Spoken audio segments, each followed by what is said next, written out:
Hi, this is Sam from Boatshed, currently on board this Westerly Merlin 28. I'll give you a stroll around the deck so you can see what's here.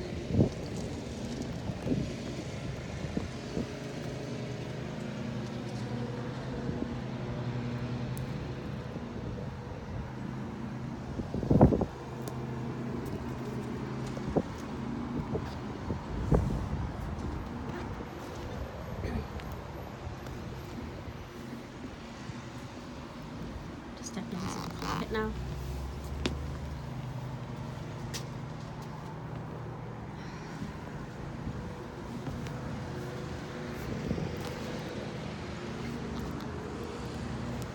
The boat's currently out of the water, so the sails are all stored down below. It has other fenders and back up towards the bow.